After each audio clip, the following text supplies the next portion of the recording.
Hello everyone, this is Ryan Bernard, Game Director on Tom Clancy's The Division.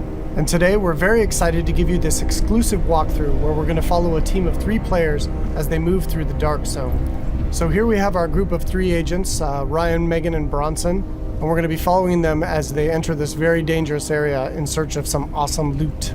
Ryan is set up as the healer for the group, so he's got support skills loaded with Pulse and Healing Grenade. Megan is DPS, so she's got the Seeker Mine and Sticky Bomb loaded up. And Bronson's going to be taking the brunt of the punishment, so he's got Pulse as well and the turret, so he can keep the attention of the enemies during firefights. After the virus broke out, the Dark Zone was originally set up as a quarantine zone in the middle of Manhattan to contain the sick, but things rapidly went out of control, and there was a massive blackout and the military had to evacuate. They had to leave their most powerful gear and weapons inside the Dark Zone, so this loot is extremely valuable to you as a player. But this also means that it's the most dangerous place in the game. This loot attracts a lot of attention, including other real players. The Dark Zone is a multiplayer gameplay space in our world, which you can seamlessly enter without any loading screens. Outside of the Dark Zone, you can play in teams of up to 4, but once inside, you can decide to collaborate with other agents or betray them, kill them, and take their loot. As we climb the wall to enter, you can see the UI starts to cut out, because once inside the Dark Zone, we lose our connection to the outside world. And this area is highly contaminated, so we can see the players put on their masks to protect themselves from the virus, and then they're set to go.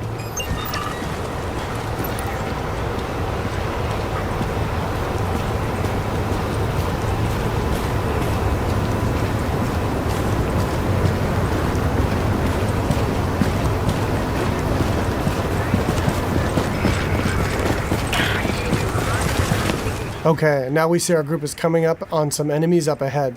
As we get closer, we can see that these are actually part of the Rikers faction.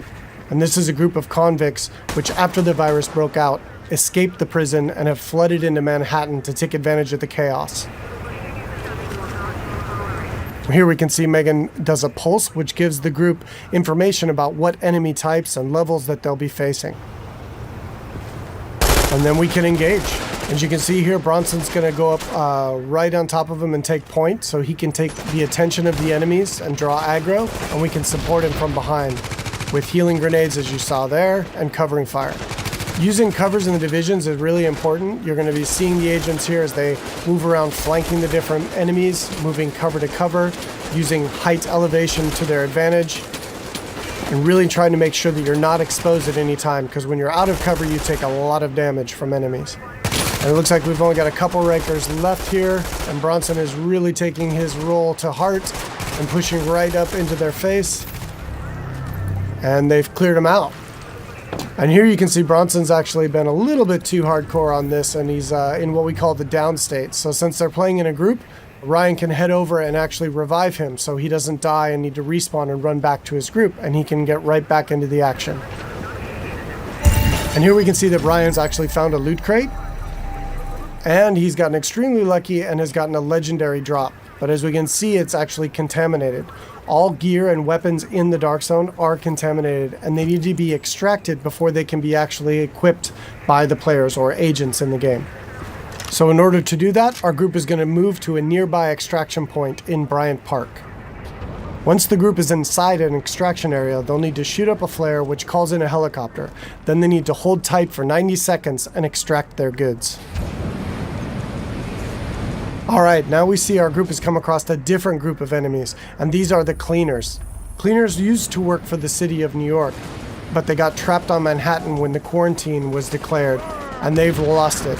They want to, in their own minds, clean the city from the virus by burning anything and everything in their path, dead or alive. And this group of Cleaners is actually a tougher group of what we call elites in the game. They have much higher health pools and much higher damage output. So our group here is going to really have to work together using their weapons and skills to take them out. Of course, they drop much better loot and give a lot higher experience. We got Ryan seems to have moved up to a kind of a bad cover position here. He's taking damage from the right, and he's got a grenade coming in and he needs to move, and he's too slow. So he's going to need to top himself off with a nice self-heal. Alright, so now we've dealt with the Cleaners and we can move on towards the extraction area. But it looks like our group is not alone, and another group of players is in the same extraction area. In the Dark Zone, it's very important to find out player intention relatively quickly, whether or not they're a friend or foe. But it looks like these two are not interested in engaging, so our group's going to continue on and try to get that legendary weapon out. Extraction detected. Proceed with caution. Another team of agents has actually started an extraction, and our group is going to move to investigate.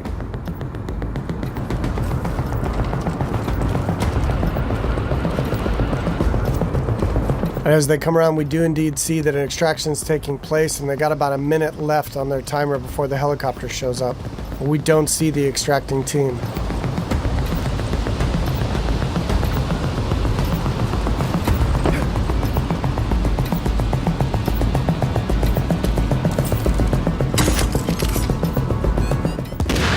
Here we see that the extracting team actually got the jump on our group, and Bronson's been quickly down, and since they engaged on us, they have now been flagged as rogue, which puts a big bounty on their back for a certain period of time.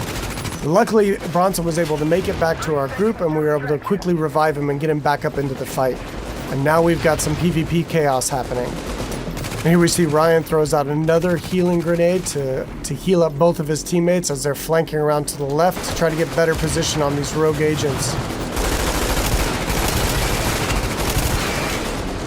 15 seconds. Alright, we see Megan's going to throw out another pulse, which really gives us good positioning on their locations. And here we can see another downside to going rogue in the Dark Zone. They have attracted another group of players, which is helping us take down this rogue group. And there we go. And of course, when you die in the Dark Zone, you drop any contaminated gear that you're currently carrying. It looks like the two groups now can divvy up the goods that they got from this rogue group. It looks like they've decided to just take out the new players and take all of the loot for themselves.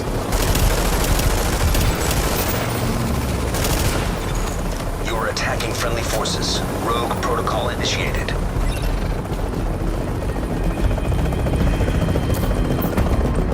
So now in order to secure this loot, to make sure it's theirs, they need to complete an extraction. So now our team has 90 seconds to control this area and to stay alive to get their loot out when the helicopter arrives. And you can see them fanning out into good cover positions here in case any other players come into the area or those groups that we engaged come back.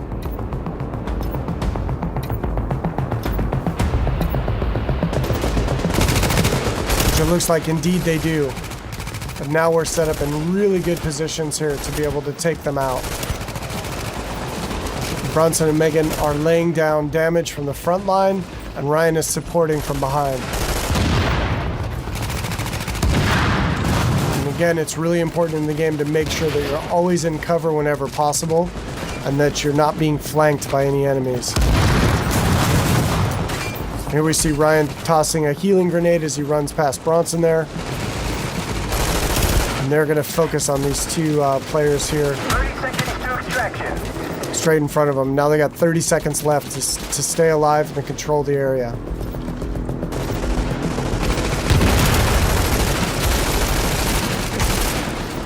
And that was some nice coordination there. It looks like a double kill coming off. All right, and they dealt with the other group yet again, and now the helicopters arrived, so they were able to survive and be able to get their loot out, and they'll head back to their base of operations.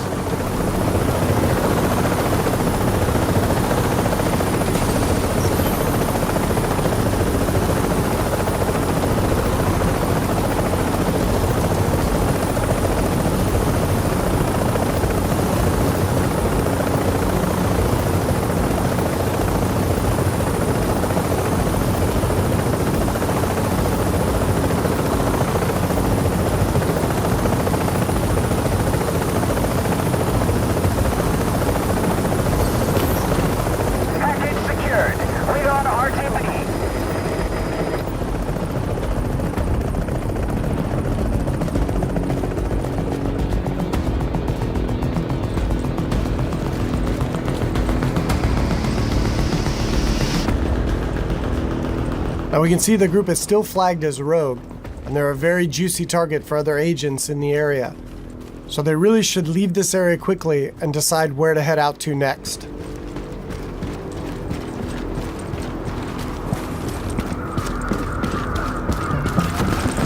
Alright, so that's it for today. I hope you enjoyed a little glimpse into the gameplay inside the dark zone of Tom Clancy's The Division.